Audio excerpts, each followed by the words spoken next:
네, 하나님의 말씀은 사무엘상 4장 3절, 4절 말씀을 좀 봅니다. 본문은 사무엘상 4장 1절에서부터 11절까지를 좀 읽어보시고요. 저는 3절, 4절만 읽어드리겠습니다.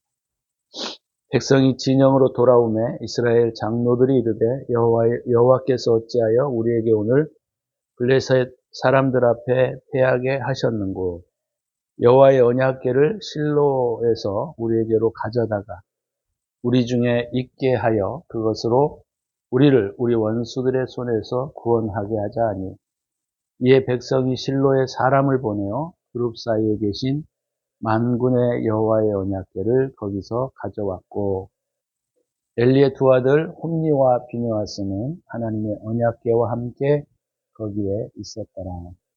아멘.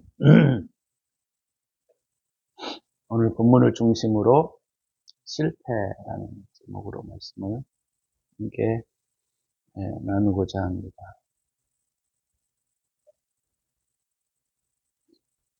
이 본문은 제가 자주 인용하고 자주 말씀을 드리는 부분 중에 하나입니다. 우리가 신앙생활을 할 때 많이 취해 있는 부분 중에 하나가 뭐냐면 우리는 하나님의 선민이다. 우리는 하나님의 택함을 받은 사람이다. 라고 하는 생각들이 우리 안에 깊숙이 자리 잡고 있습니다. 물론 저도 마찬가지고 그래서 하나님은 우리 편이 되어주실 것이다 라는 생각들을 갖고 살아가게 됩니다. 하나님이 나를 도우실 거야. 하나님이 나를 인도해 가실 거야. 하나님께서 나와 함께 해 주실 거야. 이런 표현과 이런 내용들을 우리는 가지고 살아갈 때가 많이 있죠. 그래서 우리가 막연하게 우리가 하나님 앞에 신앙을 갖고 열심을 갖게 되면 하나님께서 우리에게 도움을 주실 것이라고 하는 생각들이 우리 안에 지배적으로 자리 잡고 있습니다. 이것이 우리가 가지고 있는 가장 큰 신앙의 저는 문제라고 생각해요. 그래서 신앙은 오늘 본문에서도 우리가 보게 되면 형태의 문제는 아닙니다. 우리가 어떻게 기도하고 어떻게 예배하고 어떻게 우리가 헌신하는가의 문제가 아니에요. 물론 그것이 나쁘다라고 하는 것은 아니지만 그러나 정말 중요한 것은 뭐냐면 신앙은 형태의 문제가 아닙니다. 형식을 어떻게 취하느냐의 문제도 아니에요. 신앙은 우리가 하나님 앞에 어떠한 내용을 가지고 있느냐 이게 훨씬 더 중요한 문제라는 사실을 우리가 오늘 본문을 통해서 깊게 고민해 가야 한다라고 하는 거예요. 아까 제가 전반전에 말씀을 드렸던 이렇게 하면 하나님이 나를 도우실 거야. 이렇게 하면 하나님께서 나와 함께 해주실 거야. 이런 생각들이 굉장히 위험하고 또 신앙의 측면에서는 그다지 도움이 되지 않는 생각들입니다. 그래서 오늘 이 본문을 통해서 우리가 주님을 신뢰한다라고 하는 것의 의미가 무엇인지 이거를 제대로 우리가 인식하지 않으면 우리는 신앙생활을 할 때 이와 같은 실패감과 좌절감들을 우리의 삶 가운데 많이 느끼게 될 겁니다. 오늘 본문의 내용에 보면 이스라엘 백성들이 블레셋과의 전투를 하게 됩니다. 물론 전투를 왜 하는가? 블레셋이 쳐들어왔으니까 그래요. 그럼 왜 블레셋은 쳐들어오는가? 우리가 성경의 전체적인 흐름을 통해서 보게 되면 신앙이 엉망이었기 때문에 쳐들어오는 거예요. 그죠? 신앙이 엉망이었습니다. 근데 신앙이 엉망이라고 하는 생각들을 이스라엘 백성들 스스로는 갖지 않는다는 게 문제인 거예요. 우리 기독교인들도 우리 스스로 신앙이 엉망이다 이런 얘기를 하게 되면 내가 뭐가 문제인데? 이런 생각들을 갖게 되는 경우들이 많죠. 근데 오늘 우리가 이 본문을 통해서 신앙이 무엇인지에 대한 부분들을 우리가 정확하게 이해내지 않으면 우리는 이것들을 계속적으로 반복할 수밖에 없는 겁니다. 블레셋은 우리 안에 항상 있어요. 그래서 언제든지 우리가 하나님의 신앙에서 벗어나게 되면 블레셋은 반드시 우리를 침투하게 되어 있습니다.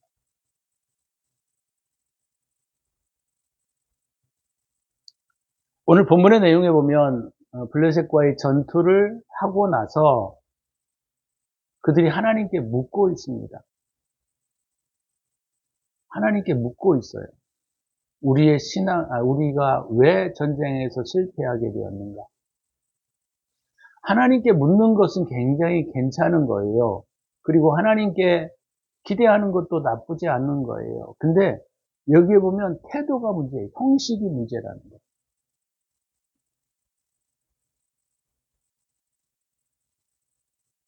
오늘 본문의 내용은 여러분 사무엘상 7장과 비교해서 여러분들이 읽어보셔야 돼요. 거기는 법계 가지고 나가지 않았습니다. 그럼에도 불구하고 그곳에서는 전쟁에서 승리하는 결과를 우리가 얻어내는 것을 볼 수가 있어요. 많은 사람들은 사무엘이 지도자이니까 승리했겠지 이런 생각들을 가지고 있는데 전혀 그렇지 않습니다.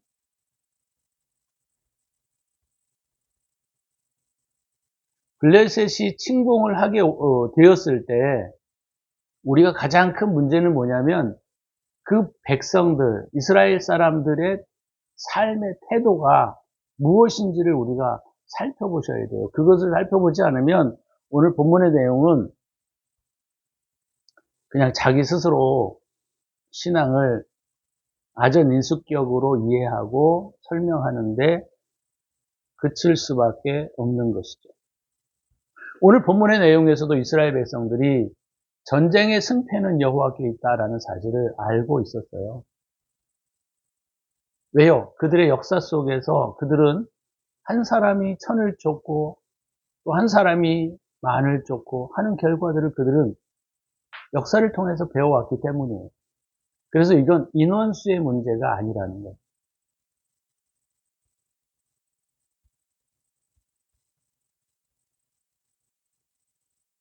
그런데 오늘 본문의 내용에 보면 전쟁을 오늘 했는데 전쟁에서 엄청난 사람이 죽게 됩니다. 그리고 패배했어요. 그리고 여호와의 괴가 빼앗겼습니다. 이런 일을 당했을 때 그리스도인들이 취하는 태도는 여러 가지라고 저는 생각해요. 우리도 우리의 삶 가운데 블레셋이 우리 안에 침공해 들어와서 우리를 얽어맬 때, 실패할 때, 기도를 했는데 응답도 안 되고, 신앙생활을 열심히 했는데 삶이 무너져 버렸고, 이런 것들을 우리가 경험해야 될 때, 그리스도인들이 갖는 좌절감은 이루 말할 수 없죠. 오늘 이스라엘 백성들도 안 그랬겠어요, 그죠? 그 좌절감이란 이루 말할 수 없었을 겁니다. 이스라엘 백성들 마찬가지였어요. 첫 번째는 뭐냐면 내가 믿고 있는 하나님이 정말 살아계시는가에 대한 존재의 문제, 능력의 문제. 그죠? 뭐 신앙이 쉽지 않은 사람들은 아이고 내가 지금까지 믿은 게 헛됐네 하고 돌아서는 사람들도 가끔 있을 거예요. 그래서 신앙의 뿌리가 흔들리는 분들이 있습니다. 자기가 잘못 살아요.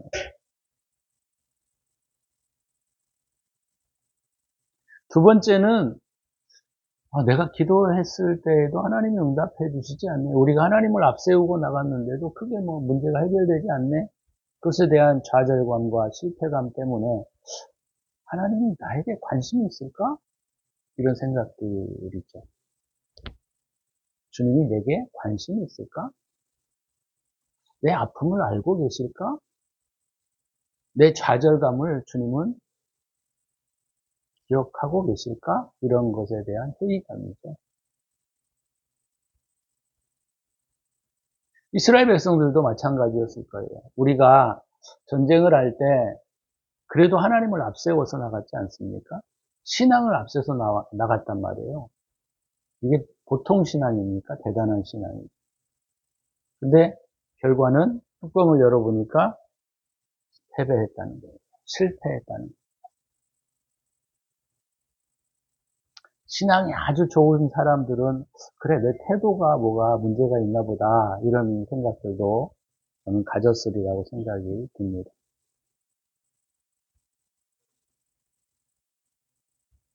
그러면 신앙의 태도에 문제가 있다라는 사실을 우리가 알 수 있는데 사무엘상 7장을 잠깐 넘겨서 한번 살펴보시죠.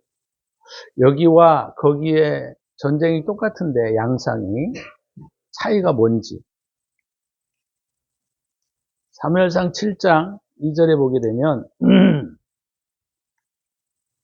괴가 기랏 여아림에 들어간 날부터 20년 동안 오래 있은지라 이스라엘 온 족속이 여호와를 사모하니라. 근데 이 여호와를 우리는 사모하니라 이렇게 표현하고 있는데요. 사실은 원문상에서 의미를 보게 되면 여호와를 간절히 사모하였다. 여호와 앞에 눈물을 흘리고 울부짖었다. 이런 표현들이에요. 그래서 이 내용들을 우리가 살펴보게 되면 왜 이런 것이 있죠? 블레셋과의 전투에서 언약궤를 블레셋에게 빼앗겼단 말이에요. 근데 블레셋 지역에 들어간 언약궤는 죽어있는 하나님이 아니었던 거예요.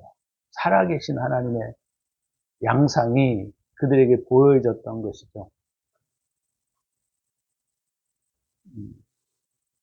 그래서 7장에서 우리가 이해할 수 있는 건 뭐냐면 이스라엘 백성들이 우리의 신앙의 형식에 문제가 있었던 것이 아니고 내용에 문제가 있었다라는 사실을 그들이 깨달았을 거예요. 그래서 오늘 본문의 내용에 보면 20년 동안 언약궤를 쳐다보지도 않았던 거예요. 그러니까 뭔가 하나님은 살아계신 것 같은데 우리하고는 관심이 없으신가? 이런 느낌들이 있었겠죠. 그러다 보니까 이스라엘 백성들이 그냥 그럭저럭 지내다가 보니까 또 삶이 어려워지고 문제가 일어나기 시작하는 거예요. 그래서 20년 동안 솔직히 말하면 신앙을 처박아 놓은 거예요. 신앙의 내용들을 처박아 놓은 거예요. 관심 없이 그냥 내가 어렸을 때 젊었을 때 하나님 앞에 헌신하다가 나이가 조금 들고 청년이 되다 보니까 예수 안 믿어도 잘 살대? 이런 생각과 이런 모습들이 주변에 보이는 거예요. 그러다 보니까 그거를 쫓아다니다가 한 40대, 50대가 되다 보니까 이제 여러 가지 문제가 일어나고 실패가 일어나니까 내가 뭐가 문제일까? 물론 이제 그렇지 않은 사람도 있는데 하나님은 살아계신 것 같은데 나하고는 관심이 없으신가? 그래서 전에는 하나님께 원인을 돌리던 사람이 자기의 문제를 들여다보기 시작하는 거죠. 그게 20년이 걸리는 거예요. 굉장히 중요한 내용입니다. 우리가 열정적으로 하나님을 섬기는 거요? 그거 아직은 성숙되지 않는 겁니다. 열심히 기도하는 거요? 그거요? 아직 성숙되지 않는 거예요. 왜요? 오늘 본문의 내용 우리가 4장에서 이스라엘 백성들이 얼마나 하나님을 잘 섬기는 모습의 태도입니까? 그래서 우리가 7장에 보게 되면 이스라엘 백성들이 그냥 20년 동안 그냥 제멋대로 살아간 거죠. 아무런 의식도 없고 그냥 하나님을 교회를 다닐 수는 있어요. 교회를 다닐 수는 있지만 어찌됐건 신앙생활을 그냥 왔다 갔다 그냥 열심히 그냥 섬기고 그냥 그렇게 하는 거죠. 근데 여러분 신앙은요 하나님과의 만남이 회복이 되지 않으면 신앙생활이 아닌 거예요.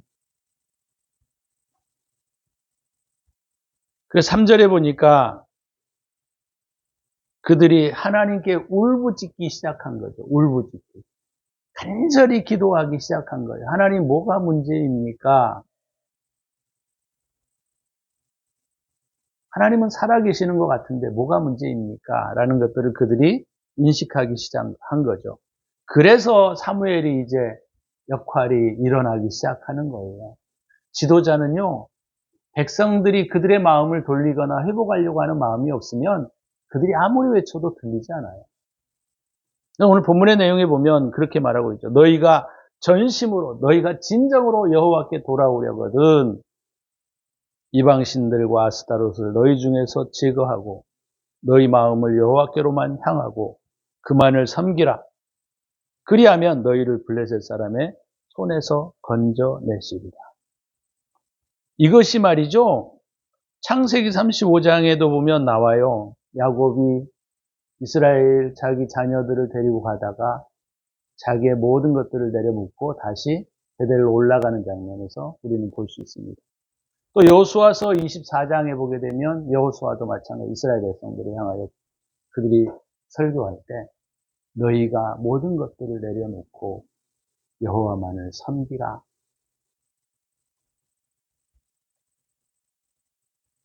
그랬을 때 4절에 보게 되면 그들이 전쟁에서 어떤 전열을 갖추고 어떤 형식을 취하느냐의 문제가 아니고 그들이 여호와 앞에 삶을 고쳐내기 시작하는 거예요.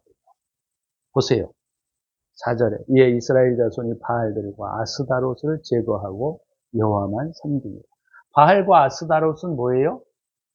우리가 조금 더 깊은 의미로 보면 자기를 운영하고 있는 삶의 원리들이에요. 자기를 운영하고 있는 삶의 원리들, 종교적 원리들도 포함됩니다. 신앙적 원리들도 포함됩니다. 그런 것들을 어떻게 해요? 제거했다는 거예요. 아, 그들이 이스라엘 백성들이 바알과 아스다롯을 섬겼으니까 문제인 거지 이렇게 단순하게 보시면 안 돼요. 그들은 자기의 삶의 원리를 쫓아 열심히 살아갔던 거예요. 쉽게 말하자면 아까 20대 청년이 열심히 신앙생활을 하다가 보니까 주변의 친구들을 안 믿어도 잘 살거든요. 그러니까 삶의 원리를 자기가 형성하고 만드는 거예요. 아, 이렇게 나도 열심히 해서 나도 성공을 좀 해봐야 되겠다. 교회 다닐 수도 있고 안 다닐 수도 있어요. 그래서 그 원리들이 자기의 삶의 목표가 되고 자기의 삶의 목적이 되게 되면 그게 바로 바알과 아스다롯이 되는 거예요. 아, 내가 신앙생활을 열심히 하면 하나님이 복을 주시겠지. 이것이 바알이 되는 거예요. 그래서 이런 것들을 바꾸지 않으면 말이죠. 아무리 법궤를 가지고 와보세요. 그게 능력이 나타나나. 여러분이 아무리 예배를 많이 드려보세요. 그게 능력이 나타나나. 그렇지 않다는 것을 여기에서 보여주고 있는 거예요. 바알은 자기의 삶에 축복을 되게 하는 삶의 원리들이에요. 내가 이걸 하면 좀 더 행복할까? 내가 이거 이렇게 살면 조금 더 복을 받을까라고 하는 그런 자기만의 원리들을 말하고 있는 겁니다. 이것이 우상숭배라는 거예요, 성경은. 그러니까 여기 4절에 보면 이거 되게 굉장히 중요한 말이에요. 전쟁을 승리로 이끄느냐, 실패로 이끄느냐의 문제는 어떤 형식을 취하느냐의 문제가 아니고 자기 삶의 태도를 바꾸셔야 한다는 거예요. 그게 바뀌어지지 않으면 백날 전열을 갖추고 형식을 아무리 좋은 형식을 취한다 할지라도 우리는 그 전쟁에서 이길 수 없다라고 하는 겁니다.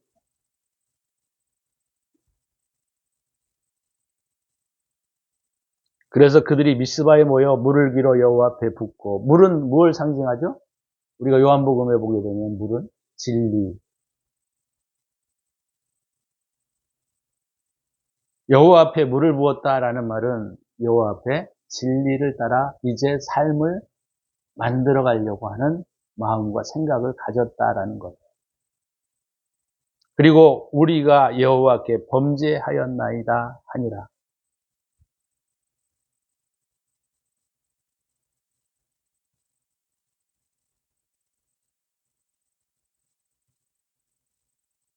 그래서 우리가 이런 비교를 우리가 통해서 보게 되면, 이것은 형식과 어떤 신앙의 어떤 부분의 문제가 아니라 우리의 내면의 태도의 문제라는 사실, 내용의 문제라는 사실을 우리가 인식하셔야 한다라는 것이죠.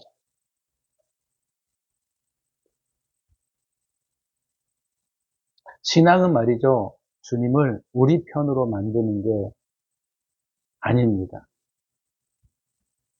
우리가 가끔 제가 이제 우리 기독교인들이나 목회자들이나 또 신앙이 좋으신 분들을 만나게 될 때 항상 그런 말들을 많이 해요. 하나님이 나를 도우실 것이다. 하나님이 우리를 보살필 것이다. 물론 뭐 그게 틀린 말은 아니에요. 근데 저렇게 살아가지고 하나님이 과연 돌봐주실까? 또 하나님이 무슨 자기만의 신인가? 이런 생각들을 가질 때가 많아요. 시편 91편에 보시면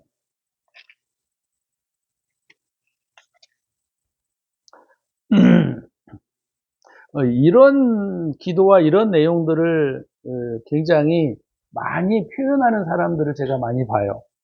시편 91편 7절, 8절의 내용에 보면 이런 표현이 있습니다. 1000명이 내 왼쪽에서 10,000명이 내 오른쪽에서 엎드러지나 이 재앙이 내게 가까이 하지 못하리로다. 하나님을 믿는 사람에게는 이런 복이 있구나. 또 2절, 3절에 나는 여호와를 향하여 말하기를 그는 나의 피난처요 나의 요새요 내가 의뢰하는 하나님이라 하리니 이는 그가 너를 새 사냥꾼의 올무에서와 심한 전염병에서 건지실 것이니로다. 너무 좋은 말씀이죠.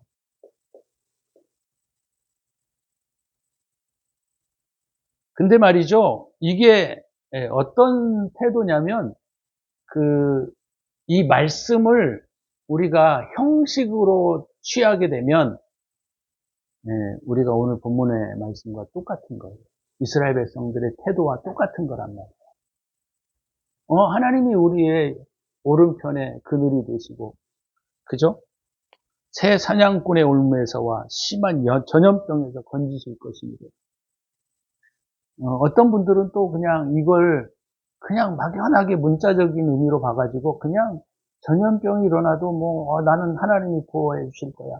이런 생각들을 가지고 살아가는 사람들도 많아요. 7절 얼마나 좋은 말씀입니까? 1000명이 내 왼쪽에서 10,000명이 내 오른쪽에서 엎드러지나 이 재앙이 내게 가까이 하지 못하리라. 하나님을 믿으면 그렇게 된다라고 하는 생각들을 가지고 있어요. 이런 생각들이 이스라엘 백성들이 사무엘상 4장에서 가지고 있었던 사고예요. 하나님은 내 편이 되실 거야. 하나님은 우리 편이야. 하나님은 나의 하나님이야. 하나님은 나의 아버지가 되셔. 이런 생각들이 이스라엘 백성들에게는 팽배하게 젖어 있었던 사고예요. 이사야서도 그렇고 예레미야서도 여러분들이 한번 읽어보세요. 근데 그때마다 하나님은 야, 너 착각하고 있는 거야. 내가 언제 너의 하나님이냐.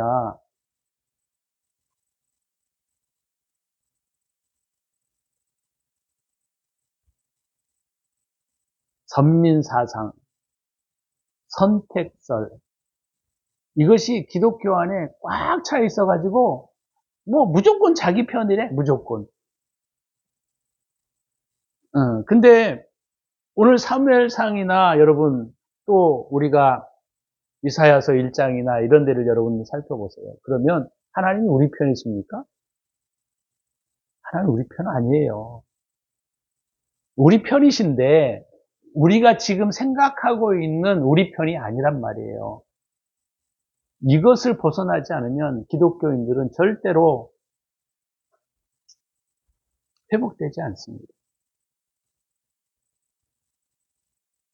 이런 생각과 사상들이 우리 신앙 안에 완전히 쪄들어 있어요.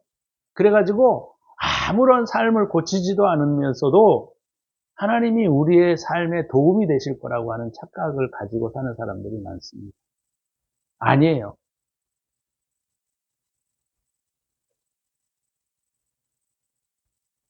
여러분, 여러 군데가 있지만 다윗이 고백하고 있는 내용 지난번에도 한번 말씀드린 것 같은데 18장 시편 18장을 한번 좀 넘겨보세요.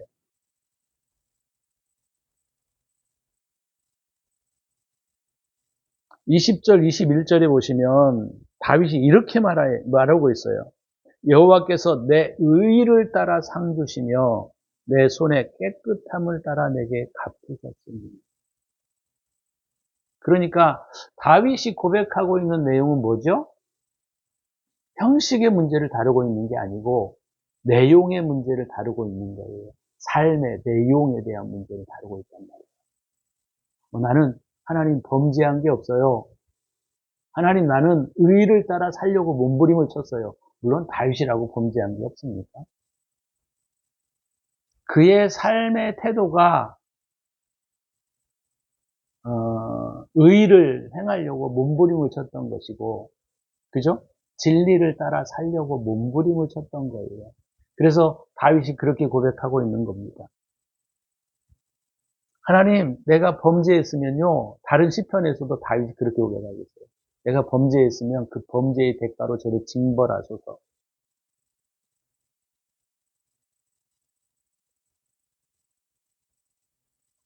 그 다음에 21절에 이는 내가 여호와의 도를 지키고 악하게 내 하나님을 떠나지 아니하였으며.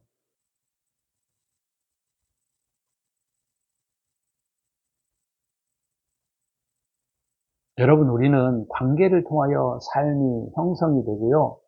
관계를 통하여 하나님께서 우리를 평가하십니다. 그렇잖아요? 관계. 나와 타인과의 관계. 이게 형성되지 않으면 말이죠. 사람은 존재할 이유가 없어요.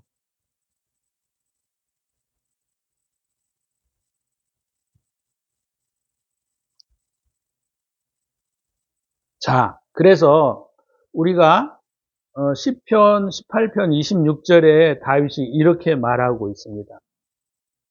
25절 26절에 보시면 이렇게 말합니다. 자비로운 자에게는 주의 자비로우심을 나타내시고.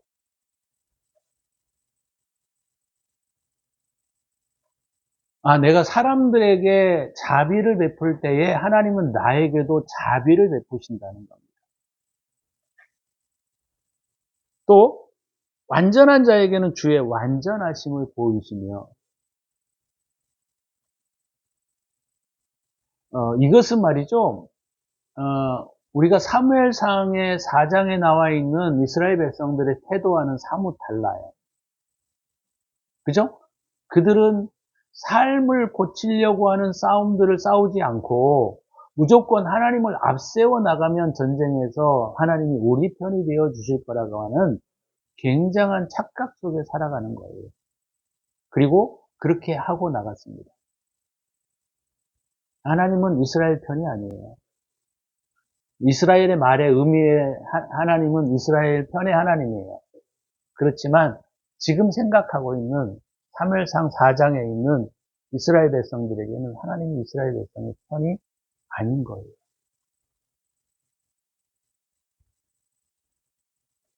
자, 26절에도 깨끗한 자에게는 주의 깨끗하심을 보이시며 사악한 자에게는 주의 사악함을 보이시며. 여기 언제 주님이 우리 편이라는 말이 어디 있어요?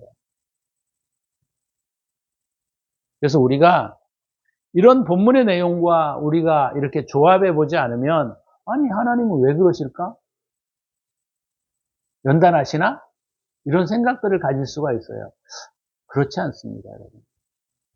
하나님은 사악한 자에게는 사악한 것을 보이시고요. 선한 자에게는 선을 보이시고요. 악한 자에게는 악을 보이시는 거예요. 그래서 심판은 하나님이 하시는 게 아니고요. 자기 스스로가 결정하는 거예요.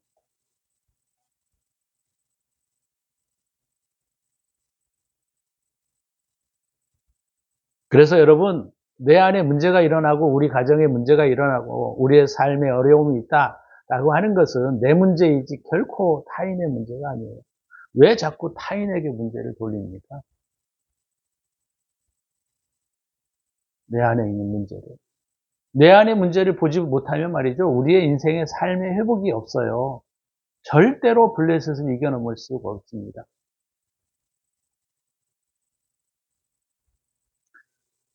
그래서 우리가 사무엘상에 이 4장에 나와 있는 그들이 말이죠. 5절에 보시면 여호와의 언약궤가 진영에 들어올 때에 온 이스라엘이 큰 소리로 외치며 땅이 울린지라. 아무리 이렇게 열정을 가지고 열심을 가지고 하나님을 열정적으로 환영한다 해도요. 주님은 일하시지 않아요. 여기 일하시면 말이죠. 주님이 이스라엘 편이라는 걸 누가 모르겠습니까? 그게 아니란 말이에요. 근데 이스라엘 백성들이나 유대인이나 지금 그리스도인이나 똑같은 태도를 취하고 있는 거예요. 지금 똑같은. 네, 하나님이 우리 편이시고 또 이제 신앙이 아주 좋으신 분들은 에이 그래도 이런 문제에 큰 뭔가 하나님의 뜻이 있겠지. 뭘 뜻이 있습니까? 다윗이 뭐라 그랬습니까? 선을 행하는 자에게는 선으로 나타나시고 악을 행하는 자에게는 악을 나타내신다는데 성경을 자기가 바꾸려고 하면 안 되죠. 자, 그래서 오늘 실패의 원인은 말이죠. 법계가 있느냐 없느냐의 문제가 아니에요. 기도가 있느냐 없느냐의 문제도 아닙니다. 헌신이 있느냐 없느냐의 문제도 아니에요. 예배가 있느냐 없느냐의 문제도 아닌 거예요. 사무엘상 7장에 보게 되면 법계 가지고 나가지 않았습니다.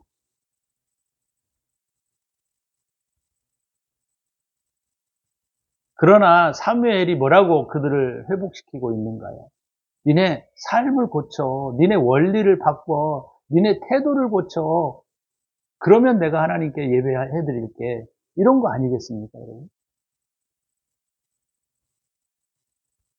기독교인은 말이죠. 하나님을 우리 편으로 만드시면 안 돼요. 기독교인들은. 우리가 하나님 편이 되셔야 돼요. 우리가 하나님 편이 되셔야 된단 말이에요. 우리가 하나님께로 돌아가야지 하나님이 우리로 돌아오시는 것은 있을 수가 없습니다. 하나님은 절대자이신데 어떻게 하나님이 우리에게로 와요? 우리가 하나님께로 돌아가야지. 근데 대부분의 믿음을 가지고 있는 많은 사람들이 하나님이 내게로 오기를 원하세요. 그래서 사무엘상처럼 법계에 그냥 몸부림을 칩니다. 몸부림. 기도예요. 그 다음에 뭐죠? 뭐 헌신에 또 뭐 예배에 뭐 이런 거에 몸부림을 쳐요. 근데 그렇게 몸부림을 쳐도 되지 않습니다. 자, 그러면 우리가 오늘 본문을 통해서 어떻게 해야 할까요? 사무엘상 7장에서 어느 정도 대답이 됐지만 세 가지를 좀 함께 나누려고 합니다. 첫 번째는 뭐냐면 자, 법궤를 가지고 나가자 이렇게 하기 전에 먼저 주님께 기도했어야죠. 주님, 이 전쟁 어떻게 무엇이 문제일까요?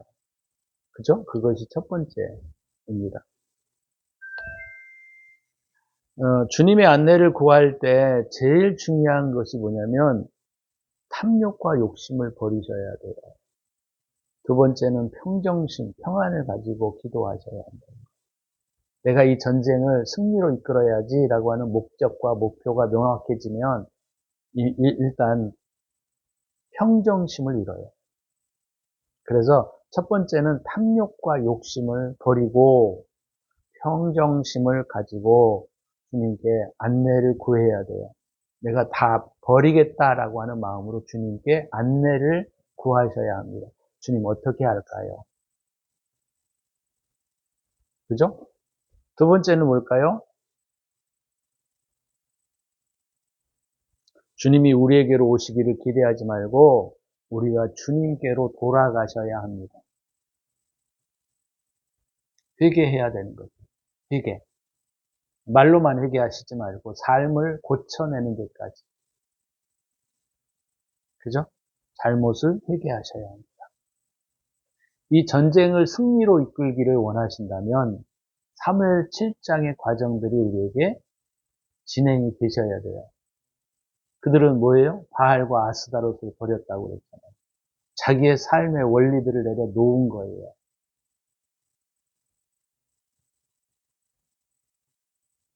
마지막 세 번째는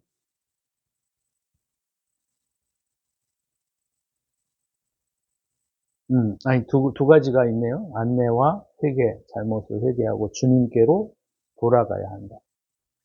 이스라엘 백성들의 문제는 이 두 가지를 하지 않았어요. 물론 주님을 앞세웠습니다.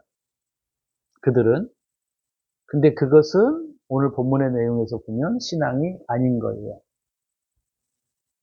주님의 인도하심을 구함 없이 또 자기의 잘못된 태도와 삶을 고침 없이 승리는 절대로 오지 않습니다.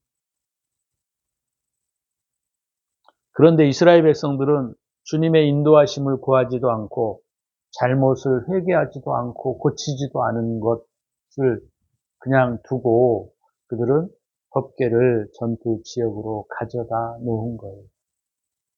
그때 법궤는 아무 일도 하지 않았습니다.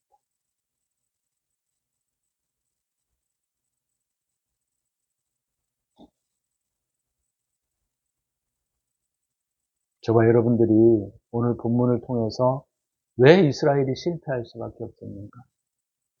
그러면 우리는 어떻게 해야 하는가? 이 부분을 함께 나눴습니다. 여러분, 우리가 주님께로 돌아가셔야 합니다. 주님은 사랑과 진리라고 하셨잖아요. 주님께로 돌아가셔야 돼요. 주님이 우리 편이 되도록 하시지 말고 우리가 주님 편으로 가셔야 한다는 거예요. 그것이 회복의 가장 중요한 길입니다. 이스라엘 백성들이 왜 실패할 수밖에 없었는가? 본문의 제목을 그냥 회복이라고 하는 표현이 긍정적인 측면에서는 더 나을 수 있을 것 같아요. 왜 회복을 할 수 없었는가? 왜 실패할 수밖에 없었는가? 왜 그들의 문제는 해결되지 못하는가? 이런 문제들은 오늘 본문을 통해서 우리에게 가르쳐주고 있는 큰 교훈들이 있습니다. 여러분, 저와 여러분들이 우리의 삶의 원리를 버리고 주님께로 온전하게 돌아가는 저와 여러분의 삶이 되시기를 바랍니다. 그것이야말로 우리의 삶의 회복과 그것이야말로 우리의 삶의 진정한 승리를 가져다 주게 될 것입니다. 저와 여러분들이 그렇게 하시면 좋겠어요. 입으로만 하지 말고 입으로만. 그죠? 우리가 삶을 고쳐내는, 태도를 고쳐내는 그런 삶을 가지시기를 바랍니다. 기도합니다.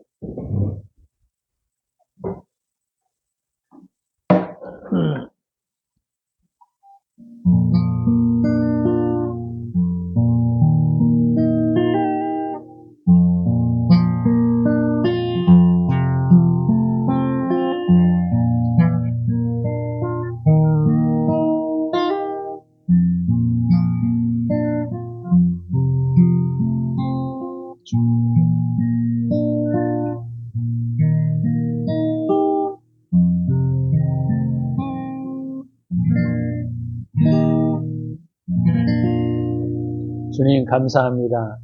오늘 회복에 대한 말씀들을 함께 나누었는데 우리의 삶에 진정한 회복이 일어나기를 원합니다. 주님께로 우리가 돌아가게 하여 주옵소서. 주님을 자꾸 우리의 마음대로 조정하려고 하는 이 악한 마음들을 회개하기를 원하오니 주님, 우리가 주님께로 돌아갈 수 있도록 은혜를 베풀어 주옵소서. 이제는 우리 구주 예수 그리스도의 은혜와 독생자를 아낌없이 우리를 위하여 내어주신 하나님의 사랑하심과 성령의 축복하심이 오늘도 하나님으로부터 돌아가기를 원하는 당신의 사랑하는 백성들 머리머리 위에 이제로부터 영원토록 함께 있을지어다. 아멘.